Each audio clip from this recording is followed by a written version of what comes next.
Crypto currency को लेकर सरकार का रवैया बदलने लगा है।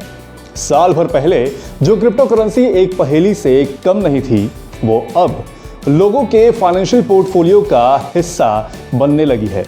बीते एपिसोड में हमने आपको इसकी अच्छाइयों और बुराइयों के बारे में बताया था। आज हम बताएंगे कि इसका बाजार कितनी तेजी से भारत में लगातार बढ़ रहा है और सरकार इसके रेगुलेशन के लिए क्या करने जा रही है। क्रिप्टो करेंसी का बाजार बीते 4 से 5 महीनों में भारत में खूब बढ़ा है। भले ही इसमें अपने रिस्क हैं और अभी तक सरकारी मान्यता भी इसे नहीं मिली है, लेकिन निवेशक इसमें खूब निवेश कर रहे हैं। वजीरेक्स के सीईओ निश्चल शेट्टी का कहना है कि दिसंबर 2020 से अब तक भारत में क्रिप्टो करेंसी के कारोबार में 10 गुना बढ़ोतरी हो चुकी है। उस समय $1 बिलियन की क्रिप्टो करेंसी ट्रेड हुई थी और अब केवल एक महीने में $10 बिलियन का ट्रेड हो रहा है। लोगों की भागीदारी की बात करें तो वजीरेक्स में जहां 3 साल में 2 मिलियन लोगों ने अपने खाते खोले, तो वहीं अब अप्रैल के महीने में ही 1 मिलियन लोगों ने साइन अप किया है। पूरे देश में करीब 1.5 करोड़ लोग क्रिप्टो करेंसी में ट्रेड कर रहे हैं और अब तक करीब 15,000 करोड़ रुपए का ट्रेड हो चुका है। यह आंकड़े तब हैं जब दुनिया के नंबर 1 क्रिप्टो करेंसी बिटकॉइन के भाव में कुछ दिन पहले ही एक साथ 40% तक की गिरावट आ गई थी। लेकिन लोग 21वीं शताब्दी के इस एसेट क्लास में शामिल होने से पीछे नहीं हट रहे हैं। सिर्फ विदेशी नहीं बल्कि देसी क्रिप्टो करेंसी भी लोगों को खूब भा रही है। पॉलीगॉन से इसकी शुरुआत हो चुकी है, जिसे 3 भारतीयों ने मिलकर बनाया था। coinmarketcap.com के अनुसार वर्तमान में $13 बिलियन के साथ पॉलीगॉन वर्ल्ड की टॉप 20 क्रिप्टो करेंसी में शामिल हो गई है। अब जिस तरह से क्रिप्टो करेंसी का बाजार धीरे धीरे बढ़ रहा है, सरकार का भी धीरे धीरे इसकी तरफ फोकस शिफ्ट होता जा रहा है।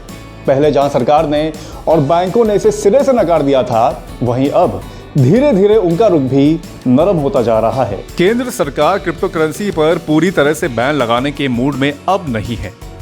देश में क्रिप्टो करेंसी के चलन के लिए सरकार नए सिरे से नियम बनाएगी।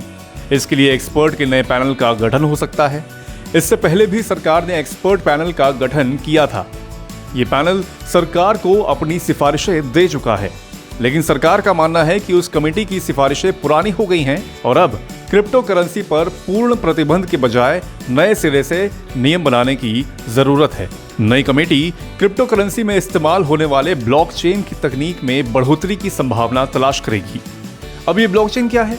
आसान भाषा में कहें तो ये किसी भी करेंसी की वैल्यू को दर्शाने का जरिया है। क्रिप्टो करेंसी के मामले में आप किसी भी क्रिप्टो करेंसी की रियल टाइम वैल्यू को ट्रस्टेड साइट पर देख सकते हैं, जिससे आपको करेंसी खरीदने और बेचने में मदद मिलती है। ये पूरी तरह से पारदर्शी होती है। अब वापस आते हैं कमेटी की बात पर।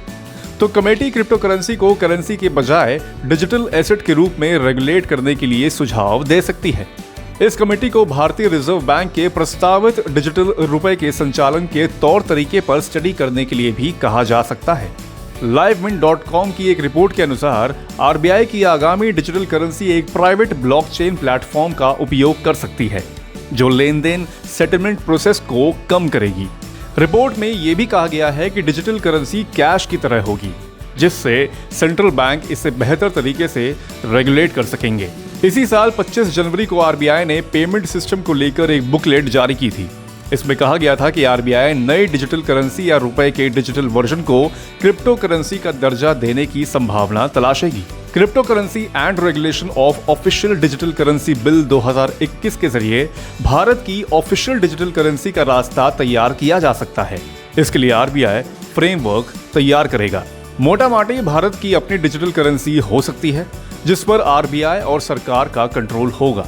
इससे वो निवेशक जो अभी तक डिजिटल करेंसी या क्रिप्टो करेंसी पर विश्वास नहीं करते थे, वो आगे आएंगे। हालांकि अभी नई कमेटी के गठन का प्रस्ताव इनिशियल स्टेज में है और इस पर अंतिम फैसला नहीं हुआ है। फिलहाल जो क्रिप्टो करेंसी बाजार में है, उस पर कोई रोक नहीं है और लोग जमकर निवेश कर रहे हैं। अगर आपको हमारा एपिसोड पसंद आया हो तो इसे लाइक और शेयर जरूर करें और अपनी बहुमूल्य राय हमें कमेंट बॉक्स में जरूर दें। धन्यवाद।